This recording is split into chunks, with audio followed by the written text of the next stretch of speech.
So if we as a society decide that we want to do something about inequality, what can we do? We can kind of think about this in two different categories. So we can either redistribute income or wealth, so we can take it from those who have higher income and wealth and give it to those who have less. Or we can try to do things before uh, the market works in order to, you know, raise the value of the endowments of the poor, or change the incentives of people in order to increase equality.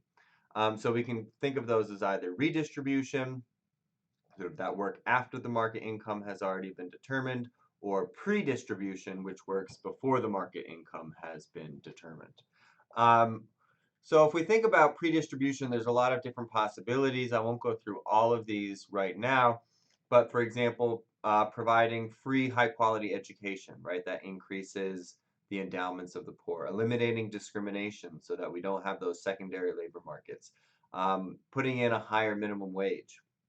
That can be tricky, right? Because we don't want to make the minimum wage so high that employers don't have an incentive to hire, but we want it to be high enough that workers are able to increase their bargaining position. And also, in terms of bargaining, we can allow trade unions and even encourage trade unions.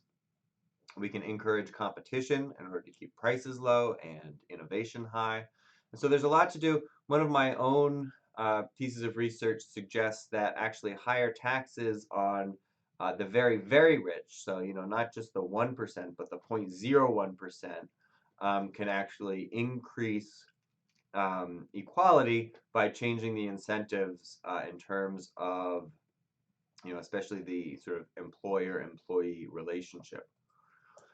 Redistribution policies are often referred to as a welfare state, right? So policies that take market income, tax some people more than others, give benefits to some people more than others, in order to increase equality in disposable income, right? So that could be in-kind transfers like food stamps or social insurance, targeted at specific groups, or at people at certain times, like unemployment benefits. Progressive policies would be used to reduce inequality, right? So they tax the rich more, spend more on the poor, whereas regressive policies do the opposite. If we look at Mexico as an example, we can see that their taxes in red are quite progressive. So these are the income deciles going from the poorest decile to the richest decile.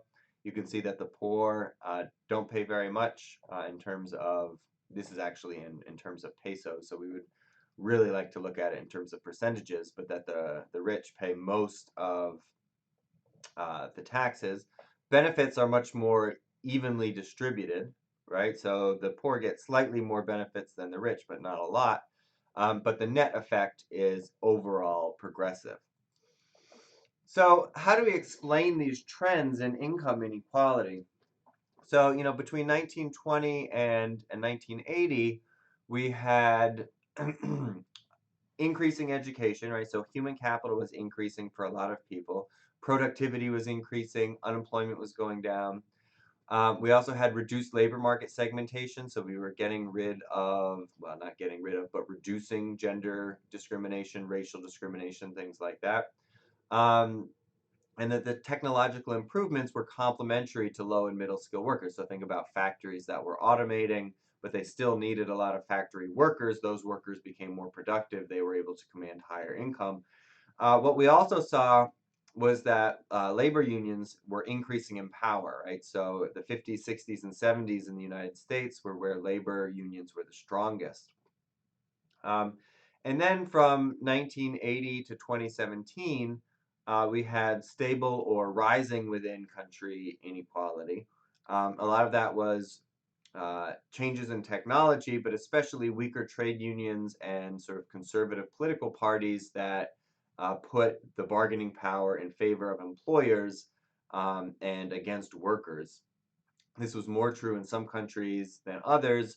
It was especially true in places like the United States and the United Kingdom. Globally, what we've seen has recently been the rise of productivity in both China and India, and that has done a lot to reduce global inequality, at least between countries, even as inequality has increased within countries. One question that economists have been asking for a long time is the relationship between uh, inequality and GDP growth. And so, there's been various theories that say that higher inequality is either good for growth or results from growth. But what we can really see is that, in developed countries over here on the left, there seems to be very little relationship between annual average growth in GDP per capita, this goes from 1970 to 2012, and long-term average inequality. So this is disposable income and the Gini coefficient. You can see the US is over here, kind of in the middle in terms of growth, but high in terms of inequality, whereas other countries are high in terms of growth, but lower in terms of inequality. In developing countries, over here on the right, we see more countries that have both high inequality and low growth, and then a couple countries like South Korea and Taiwan that have had both high growth and low inequality. And so, one of the interesting things is that high taxes, which, most people might think would have a real disincentive to work hard or innovate, don't seem to. And so, you can have high taxes in a country like Sweden or Finland or Belgium, um, and still get relatively high growth.